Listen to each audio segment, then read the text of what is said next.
আসসালামু আলাইকুম সবাইকে। আশা করতে সবাই বেশ ভালো আছেন। গতকালকে ব্রাজিল হারার পর থেকে আমি কোনো কথা বলি নাই বা আমি কোনো ভিডিও করি নাই, কিন্তু অনেক কন্টেন্ট ক্রিয়েটার, বিশেষ করে নিশ্চুপ সৌভিক নামে একটা ছেলে আছে, আরও 2-3 জন ছেলে আছে, তারা কোচকে ধুয়ে দিচ্ছে, কোচের এই ভুল, কোচের সেই ভুল। বাবা, তোমরা যদি এতই ভালো বুঝো তাহলে তোমরা ব্রাজিলের দায়িত্ব নাও না কেন? একটা কোচ যখন দলকে খেলায়, সামান্য কিছুদিন দলের দায়িত্ব নিছে, তার খেলার সেন্স, ব্রাজিলের খেলার টোটাল কম্বিনেশন তার আয়ত্ত আনতে টাইম লাগবে। উরুগুয়েকে নিয়ে যে হাইপ তুলছিল সবাই, যে উরুগুয়ের সাথে ব্রাজিল 2-3টা গোল খাবে, সেই উরুগুয়েকে এই ব্রাজিলের এগনেস্টে একটা ভালো শট নিতে পারছে, একটা আক্রমণ করতে পারছে? এই কথা কি কেউ বলছে? ব্রাজিল তো এখন আগের তুলনায় যথেষ্ট দুর্বল টিম হয়ে গেছে। এখন ব্রাজিলের ভিতরে কম্বিনেশন নাই, প্লেয়ারদের ভিতরে জিদ নাই, কিন্তু একটা কোচ দায়িত্ব নিছে, এই টিমটাকে ডেভেলপ করতে টাইম লাগবে। আপনি যদি মনে করেন একটা চারা গাছ লাগানোর সাথে সাথে তার 2 মাস পর থেকে ফল চিন্তা করেন, তাহলে তো হবে না।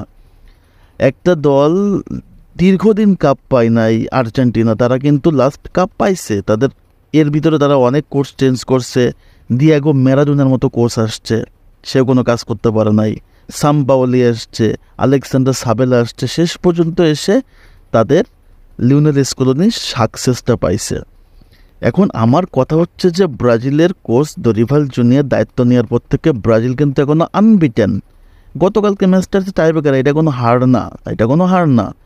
সে কিন্তু প্রত্যেকটা দলের সাথে ভালো পারফরমেন্স দেখাইছে, আউটস্ট্যান্ডিং না দেখাতে বলে দেখাইছে। এখন একটা কোচকে যদি সময় না দেয়, শুধু কোচ বদল করো বদল করো বদল করো, কারণ এটা বলা হয় কেন, কারণ ব্রাজিল সর্বকালের সেরা দল, যার কারণে ব্রাজিলকে নিয়ে এত চুলকানি।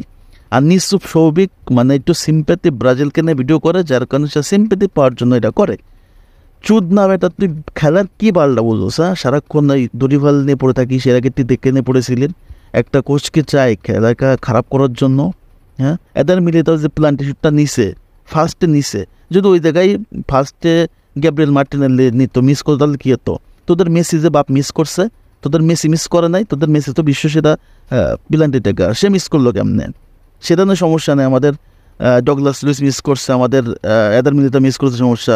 এদের মিলিত কেন আগে নিল? পেনাল্টি যে আগে নিক না কেন, মিস হইতেই পারে, মিস হইতেই পারে। তো এটা নিয়ে কথা বলার কিচ্ছু নাই। সো ব্রাজিল শিরোপা খরা কাটবে, এই কোচের হাত ধরেই কাটবে, একটু সময় লাগবে।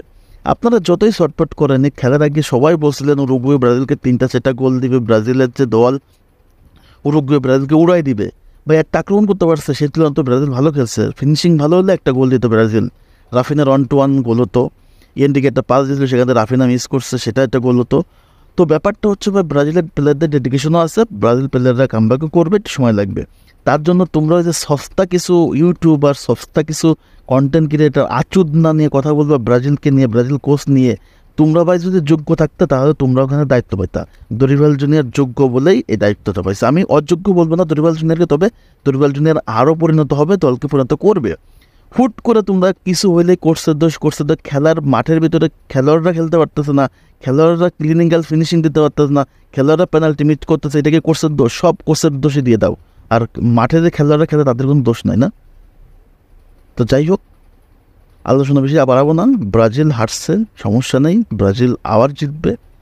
ব্রাজিল ভাই ব্রাজিলই, এই ব্রাজিলকে নিয়ে আপনি যতই মুখ গালাগালি করেন না কেন, কারণ দিন শেষে আপনি জানেন যে আপনি বিশ্ব সেরা দলকে নিয়ে কথা বলতেছেন।